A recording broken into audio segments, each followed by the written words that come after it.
അസ്സലാമു അലൈക്കും വറഹ്മത്തുള്ളാഹി വബറകാതുഹു. പ്രിയമുള്ള മുഅ്മിനീങ്ങളെ, പരിശുദ്ധമായ റമളാനിൽ നമുക്ക് ഏറ്റവും വലിയ ഒരു സുന്നത്ത് ഇടയത്താഴം കഴിക്കുക എന്നുള്ളത്. ആ ഇടയത്താഴം കഴിക്കാൻ വേണ്ടി നമ്മൾ എഴുന്നേൽക്കുമ്പോൾ അതിൽ ബറക്കത്തുണ്ട് എന്ന് സയ്യിദുനാ മുഹമ്മദുർ റസൂലുള്ളാഹി സ്വല്ലല്ലാഹു അലൈഹി വ ആലിഹി വ അസ്ഹാബിഹി വസല്ലമ തങ്ങൾ നമ്മെ ഉപദേശിച്ചിട്ടുണ്ട്. ദൈർഘ്യമേറിയ ഒരു നോമ്പ് നാം എടുക്കുവാൻ വേണ്ടി പുറപ്പെടുമ്പോൾ അതിൻ്റെ കുറച്ച് ആരംഭത്തിൽ, ആ നോമ്പ് തുടങ്ങുന്നതിന് മുമ്പ് ഒരൽപ്പം വെള്ളം അല്ലെങ്കിൽ ഒരു കാരക്കയെങ്കിലും കൊണ്ട് നീ ഇടയത്താഴം എടുക്കണം, ഇടയത്താഴം കഴിക്കണം എന്ന് പറഞ്ഞതിൽ ധാരാളം ബറക്കത്തുകൾ, നന്മകൾ അതിലുണ്ട്. ആരോഗ്യപരമായി നാം ചിന്തിക്കുമ്പോൾ ദൈർഘ്യമേറിയ നോമ്പെടുക്കുന്നതിന് മുമ്പ് അല്പം ആഹാരം ശരീരത്തിന് കൊടുക്കുക എന്നതിന് പുറമെ ആ സമയത്ത് നമുക്ക് ചെയ്യാൻ പറ്റുന്ന ഒരുപാട് അമലുകൾ നമുക്ക് അവിടെ നമുക്ക് സുന്നത്ത് നിസ്കാരങ്ങൾ വർദ്ധിപ്പിക്കാം. ആ സമയത്ത് വാങ്ക് വിളിക്കുന്നതിന് മുമ്പ് തഹജ്ജുദിന്റെ സുന്ദരമായ ആ നിസ്കാരം, ഏറ്റവും ശ്രേഷ്ഠമായ നിസ്കാരം നമുക്ക് നിർവഹിക്കാം. അതുപോലെ തന്നെ നാം ചില കാര്യങ്ങൾ മനസ്സിലാക്കി വെച്ചാൽ, പ്രത്യേകിച്ച് സുബഹിക്ക് മുമ്പുള്ള സുന്നത്ത് നിസ്കാരം, ആ സുബഹിക്ക് മുമ്പുള്ള സുന്നത്ത് നിസ്കാരം ഈ ദുനിയാവിൽ എന്തെല്ലാം ഉണ്ടോ അതിനേക്കാളുമൊക്കെ ശ്രേഷ്ഠമാണ് എന്ന് റസൂലുള്ളാഹി സ്വല്ലല്ലാഹു അലൈഹി വസല്ലമ തങ്ങൾ പറഞ്ഞതായി നമുക്ക് കാണാം. റകഅത്തുൽ ഫജ്രി ഖൈറും മിനദ് ദുനിയാ വമാ ഫീഹാ. ദുനിയാവും ദുനിയാവിൽ എന്തെല്ലാം ഉണ്ടോ അതിനേക്കാളും ഒക്കെ ഖൈറായതാണ് സുബഹിക്ക് മുമ്പുള്ള 2 റക്അത്ത് സുന്നത്ത് നിസ്കാരം. ആ നിസ്കാരത്തിൽ സാധാരണയായി നമ്മൾ ഓതുന്ന സൂറത്താണ് ഖുൽ യാ അയ്യുഹൽ കാഫിറൂൻ. അതുപോലെ 2ാമത്തെ റക്അത്തിൽ ഖുൽ ഹുവല്ലാഹു അഹദ്. അതിനു പുറമെ അല്ലാഹുവിന്റെ റസൂൽ സ്വല്ലല്ലാഹു അലൈഹി വസല്ലമ തങ്ങൾ പറയുകയാണ്, ആരെങ്കിലും ആ 2 റക്അത്തിൽ അലം തറ കൈഫ ഫഅല റബ്ബുക അലം നശ്റഹ് ലക സദ്റക 2 സൂറത്തുകൾ, 1ാമത്തെ റക്അത്തിൽ അലം നശ്റഹും 2ാമത്തെ റക്അത്തിൽ അലം തറ കൈഫയും ഓതിയാൽ അന്നത്തെ ദിവസം അവന് യാതൊരു വിധമായ പ്രയാസവും ഉണ്ടാവുകയില്ല. മൻ സല്ലാഹുമാ ബി അലം വ അലം ലം യുസ്ബുഹു ഫീ ദാലികൽ യൗമി അലമുൻ. ആരെങ്കിലും 2 അലം കൊണ്ട് തുടങ്ങുന്ന സൂറത്തുകൾ, ഒന്ന് അലം നശ്റഹാണ് ഉദ്ദേശിച്ചത്, 2ാമത്തത് അലം തറ കൈഫയാണ്. അപ്പോൾ അവിടെ വാരിദായ സൂറത്തുൽ കാഫിറൂനയ്ക്ക് മുമ്പ് അലം നശ്റഹും സൂറത്തുൽ കാഫിറൂനയും 1ാമത്തെ റക്അത്തിൽ ഓതുക. 2ാമത്തെ റക്അത്തിൽ അലം തറ കൈഫയും സൂറത്തുൽ ഇഖ്ലാസും ഓതുക.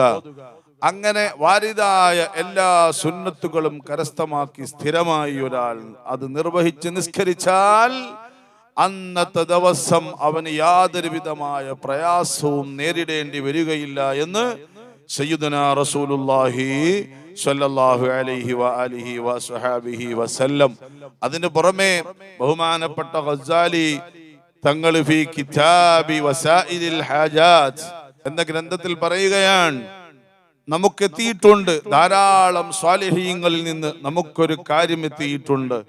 അന്ന മൻ ഖറഅ ഫീ റകഅതയിൽ ഫജ്രി അലം നശ്റഹ് ലക് വ അലം തറ. ആരെങ്കിലും സുബഹിയുടെ സുന്നത്തിൽ അലം നശ്റഹും കൂടി ഉൾപ്പെടുത്തിയാൽ, 2ാമത്തെ റക്അത്തിൽ അലം തറ കൈഫയും കൂടി ഉൾപ്പെടുത്തിയാൽ അവന്റെ മേൽ ശത്രുക്കൾക്ക് യാതൊരു സ്വാധീനവും ഉണ്ടാവുകയില്ല. അതുപോലെ തന്നെ വലം യജ്അൽ ലഹും അലൈഹി സബീല. ആ ശത്രുക്കൾക്ക് അവന്റെ മേൽ യാതൊരു സ്വാധീനമോ യാതൊരു കഴിവോ ഉണ്ടാവുകയില്ല. ശത്രുക്കളുടെ ശത്രുതയിൽ നിന്ന് ഈ നിസ്കരിക്കുന്ന ദായിമാക്കുന്ന മനുഷ്യൻ രക്ഷപ്പെടുകയാണ്. അപ്പൊ നമുക്ക് ആ സമയങ്ങളിലൊക്കെ എഴുന്നേറ്റ് ഒരുപാട് കൂലി ലഭിക്കുന്ന ഈ റമളാനുകളിൽ നാം പ്രത്യേകമായി സമയം കണ്ടെത്തി നമുക്ക് നിർവഹിക്കാൻ പറ്റുന്ന ഒരു ഇബാദത്താണ് സുബഹിക്ക് മുമ്പുള്ള സുന്നത്ത് നിസ്കാരം. ആ സുന്നത്ത് നിസ്കാരത്തിൽ ഖുൽ യാ അയ്യുഹൽ കാഫിറൂൻ എന്ന സൂറത്തിന് പുറമെ ഒന്നാമത്തെ റക്അത്തിൽ അലം നശ്റഹും, രണ്ടാമത്തെ റക്അത്തിൽ അലം തറ കൈഫയും ഉൾപ്പെടുത്തി. ഒന്നാമത്തെ റക്അത്തിൽ അലം നശ്റഹും ഖുൽ യാ അയ്യുഹൽ കാഫിറൂനയും, രണ്ടാമത്തെ റക്അത്തിൽ അലം തറ കൈഫയും ഖുൽ ഹുവല്ലാഹും ഓതി നിസ്കരിച്ചാൽ നമുക്ക് ധാരാളം ബറക്കത്തുകളും ഉപകാരങ്ങളും അതിലൂടെ ലഭിക്കുകയാണ്. മാത്രമല്ല മറ്റൊരു ഇബാദത്തിനെയും പണ്ഡിതന്മാർ ഇവിടെ പരിചയപ്പെടുത്തുന്നുണ്ട്. ആ സുന്നത്ത് നിസ്കാരത്തിന് ശേഷം അവൻ ഒരു കടത്തം, ഒരു ഇൽത്തിജാഇന്റെ കടത്തം, അഥവാ ഒരു മനുഷ്യന്റെ മയ്യിത്ത് ഖബറിൽ എങ്ങനെയാണോ വെക്കുന്നത് ആ രൂപത്തിൽ വടക്ക് ഭാഗത്തേക്ക് തല വെച്ചിട്ട് തെക്ക് ഭാഗത്തേക്ക് കാലുകൾ നീട്ടി അവൻ ഖബറിലാണ് എന്ന ഒരു ചിന്തയിൽ ഇങ്ങനെ കടന്നുകൊണ്ട് അവിടെ ചൊല്ലേണ്ട കുറെ ദിക്റുകളുണ്ട്. ആരും ഉറങ്ങിപ്പോകാൻ പാടില്ല. അങ്ങനെ കടന്ന് ഉറങ്ങിപ്പോവുകയാണെങ്കിൽ പിന്നെ നമ്മൾ ആ ഇബാദത്ത് ചെയ്യേണ്ടതില്ല. നല്ല ഉത്സാഹത്തോടെ നാം ചെയ്യേണ്ട ഒരു ഇബാദത്താണ്. അങ്ങനെ ഭാഗത്തേക്ക് അവന്റെ നെഞ്ചു തിരിച്ചു വെച്ച് അവൻ ഇങ്ങനെ അവന്റെ കൈയുടെ മേൽ കടന്നുകൊണ്ട് അവിടെ പറയേണ്ട ഒരു ദുആ ഉണ്ട്. അല്ലാഹുമ്മ റബ്ബ ജിബ്രീൽ വമീകായിൽ വഇസ്റാഫീൽ വഅസ്റായീൽ വഹമലത്തുൽ അർശി വമുഹമ്മദിൻ സല്ലല്ലാഹു അലൈഹി വസല്ലം. ജിബ്രീലിന്റെയും മീകായിലിന്റെയും ഇസ്രാഫീലിന്റെയും അസ്റായീലിന്റെയും അർശിനെ ചുമക്കുന്ന എണ്ണമറ്റ മലക്കുകളുടെയും അതുപോലെ തന്നെ മുഹമ്മദ് മുസ്തഫ സല്ലല്ലാഹു അലൈഹി വസല്ലമ തങ്ങളുടെയും റബ്ബായ പരിപാലകനായ സൃഷ്ടാവായ അല്ലാഹ് എന്ന് വിളിച്ചിട്ട് അവൻ പറയുകയാണ്, അല്ലാഹുമ്മ അജിർനി മിനന്നാർ, അല്ലാഹുമ്മ അജിർനി മിനന്നാർ, അല്ലാഹുവേ നരകത്തിൽ നിന്ന് എന്നെ നീ രക്ഷപ്പെടുത്തണമേ എന്നിങ്ങനെ ദുആ ചെയ്യുകയാണ്. ആദ്യം അവൻ 10 തവണ അല്ലാഹുമ്മ 7 തവണ അല്ലാഹുമ്മ അജിർനി മിനന്നാർ സബ്അൻ, 7 തവണ അവൻ അങ്ങനെ ദുആ ഇറക്കണം. പിന്നെ ഒരു 7 തവണ അല്ലാഹുമ്മ അദ്ഖിൽനൽ ജന്ന, അടുത്ത 7 തവണ അല്ലാഹുവേ നീ എന്നെ സ്വർഗ്ഗത്തിൽ ഉൾപ്പെടുത്തണമേ എന്ന് അവിടെ വെച്ച് ആ കിടത്തത്തിൽ 2 ദുആഉം ചെയ്യണം. അല്ലാഹുമ്മ അജിർനി മിനന്നാർ 7 തവണ, അല്ലാഹുമ്മ അദ്ഖിൽനൽ ജന്ന 7 തവണ. അങ്ങനെ 7 തവണ ഓരോന്നും ആവർത്തിച്ചതിന് ശേഷം അവൻ പറയണം അൽ മൗത്തുൽ മൗത്ത്, മരണത്തെ അവൻ ഓർത്തുകൊണ്ട് ഇങ്ങനെ കടക്കണം. എന്നിട്ട് അവൻ പറയണം അല്ലാഹുമ്മ, അല്ലാഹുവേ നീ എനിക്ക് മരണം വിധിച്ച ഒരു സമയമുണ്ട്, ആ സമയത്ത് സക്കറാത്തിൽ മൗത്തിൽ നിന്ന് എനിക്ക് മോചനം നൽകണേ അല്ലാഹ്. സക്കറാത്തുൽ മൗത്ത്, ഇന്നലിൽ മൗതി ലസക്കറാത്ത്. ഓരോ വ്യക്തികളും മരിക്കുമ്പോൾ വല്ലാത്ത വേദന അനുഭവപ്പെടുന്നുണ്ട്, അതിന് സക്കറാത്തുണ്ട്. സഹാബ സയ്യിദുന മുഹമ്മദുർ റസൂലുള്ളാഹി സ്വല്ലല്ലാഹു അലൈഹി വസല്ലം അസ്റായിൽ അലൈഹിസ്സലാത്തു വസ്സലാം നബി തങ്ങളുടെ ഹുജ്റത്തു ശരീഫയിൽ വന്നിട്ട് അനുവാദം ചോദിച്ചു. ജിബ്രീൽ അലൈഹിസ്സലാം പരിചയപ്പെടുത്തി, നബിയെ അസ്റായിൽ അതാ അവിടുത്തെ അനുവാദത്തിന് വേണ്ടി വാതുക്കൽ നിൽക്കുകയാണ്, അവിടുന്ന് അനുവാദമുണ്ടെങ്കിൽ റൂഹ് പിടിക്കാം. റസൂലുള്ളാഹി സ്വല്ലല്ലാഹു അലൈഹി വസല്ലം തങ്ങൾ അനുവാദം കൊടുത്തു. അങ്ങനെ റൂഹ് പിടിച്ചു കൊണ്ടിരിക്കുമ്പോൾ അസ്റായിലേ എന്ത് വേദനയാണിത്, ഒന്ന് പതുക്കെ നീ പിടിക്കൂ എന്ന് പറഞ്ഞപ്പോൾ, ഓ നബിയേ വെണ്ണയിൽ നിന്ന് നൂലെടുക്കുന്ന ലാഘവത്തോടെ വളരെ ലഘുവായിട്ടാണ് അങ്ങയുടെ റൂഹ് ഞാൻ എടുക്കുന്നത് എന്ന് അസ്റായിൽ അലൈഹിസ്സലാത്തു വസ്സലാം പറഞ്ഞുപോൽ. അപ്പോൾ നബി തങ്ങൾ ചോദിച്ചു, എന്റെ ഉമ്മത്തുകളെയോ അവർക്ക് വേദനിക്കൂലേ, അവിടെ റൂഹ് പിടിക്കുമ്പോ വേദനിക്കൂലേ? അപ്പോൾ പറയുകയാണ്, അവരുടെ റൂഹ് ഞാൻ പിടിക്കുന്നത് വസ്ത്രം മുള്ളിൽ കുടുങ്ങുമ്പോൾ വലിച്ചെടുക്കുന്ന പോലെ വേദനിപ്പിച്ചാണ്. അല്ലാഹുവിന്റെ റസൂൽ സല്ലല്ലാഹു അലൈഹി വസല്ലം തങ്ങൾ പോലും ആ സക്കറാത്തിന്റെ സമയത്ത് വേദനിച്ചിട്ടുണ്ട് എങ്കിൽ എന്റെ പ്രിയമുള്ള സഹോദരങ്ങളെ, സുബഹിന്റെ സുന്നത്ത് നിസ്കാരം നിർവഹിച്ച് ഫർള് നിസ്കാരത്തിലേക്ക് കടക്കുന്നതിന് മുമ്പ് മയ്യത്ത് ഖബറിൽ വെച്ചതുപോലെ ചരിഞ്ഞു കിടന്ന് ഈ രീതിയിൽ മരണത്തെ ഓർത്തുകൊണ്ട് ആ മരണത്തിന്റെ സക്കറാത്തിന്റെ ശർറിൽ നിന്ന് അള്ളാഹുവിനോട് കാവല് ചോദിക്കുന്ന ഈ ഒരു ഇബാദത്ത് വളരെ ശ്രേഷ്ഠമായ ഇബാദത്താണ്. അങ്ങനെ അവൻ ഒരു നിമിഷം ഖബറിലാണ് ഈ കിടക്കുന്നത് എന്ന് അവൻ ചിന്തിക്കണം. നമ്മുടെ നാടുകളിലൊക്കെ സുബഹി നിസ്കാരത്തിന് വാങ്ക വിളിച്ചാൽ അരമണിക്കൂറും 20 മിനിറ്റുമൊക്കെയാണ് ഇഖാമത്തിന്റെ സമയം. അത് ഈ ഒരു ഇബാദത്തും കൂടി ചെയ്യാനാണ്. വേറെ ചില പണ്ഡിതന്മാര് പറയുന്നുണ്ട്, അങ്ങനെ സുന്നത്ത് നിസ്കരിച്ചതിന് ശേഷം ഈ കടത്തം കടന്ന് എഴുന്നേറ്റിരുന്ന് യാ ഹയ്യു യാ ഖയ്യൂം ലാ ഇലാഹ ഇല്ലാ അൻത് 40 മറ 40 തവണ ഉച്ചരിച്ചാൽ അവന്റെ ഈമാൻ സലാമത്താകുന്നതാണ്. അവന് മരണത്തിൻ്റെതായ വേദന കുറഞ്ഞു കിട്ടുന്നതാണ്. സക്കറാത്തിന്റെ ഷർറിൽ നിന്ന് അവൻ രക്ഷപ്പെടുന്നതാണ്.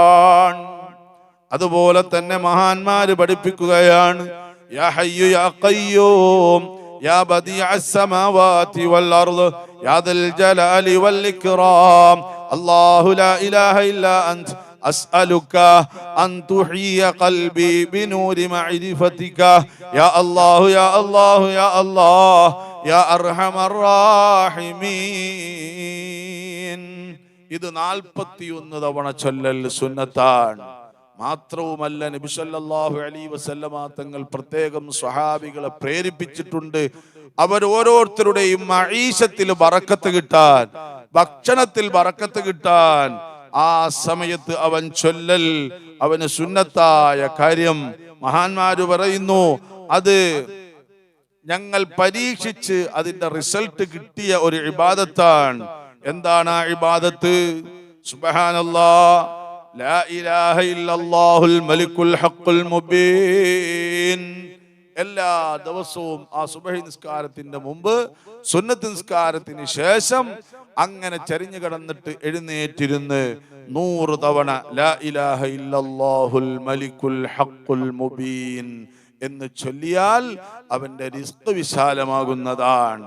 മാത്രവുമല്ല, സുബ്ഹാനല്ലാഹി വബിഹംദിഹി സുബ്ഹാനല്ലാഹിൽ അളീം അസ്തഗ്ഫിറുല്ലാഹ് എല്ലാ ദിവസവും 100 തവണ ചൊല്ലൽ നമുക്ക് അനിവാര്യമാണ്.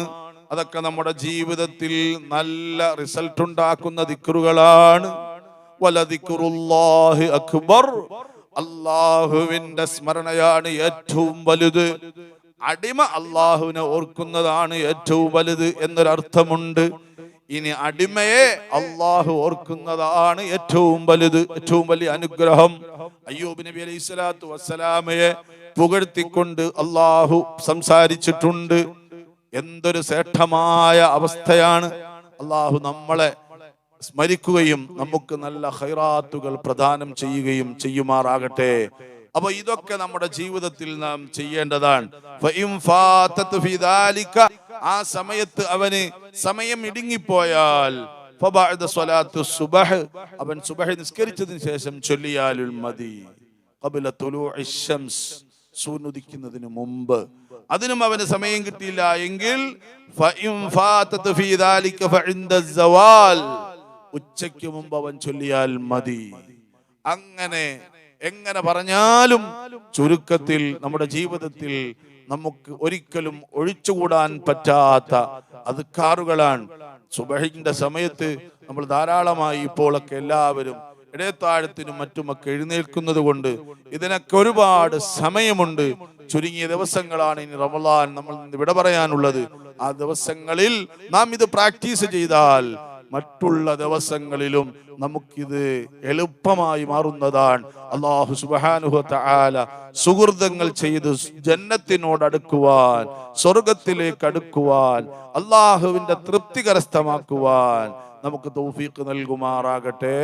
നമ്മുടെ മാതാപിതാക്കൾ, ഗുരുവര്യന്മാർ, ഉസ്താദുമാർ, സഹായികൾ, സുഹൃത്തുക്കൾ, ഭാര്യ സന്താനങ്ങൾ, സഹപ്രവർത്തകർ, നമ്മുടെ സന്തോഷത്തിന് കാരണമായവർ എല്ലാവർക്കും ഖൈർ നൽകുമാറാകട്ടെ. നമ്മുടെ രാജ്യത്ത് സമാധാനം അല്ലാഹു നിലനിർത്തി തരുമാറാകട്ടെ. വആഖിറു ദഅവാനാ അൽഹംദുലില്ലാഹി റബ്ബിൽ ആലമീൻ. അസ്സലാമു അലൈക്കും വറഹ്മത്തുള്ളാഹി തആല വബറകാതുഹു.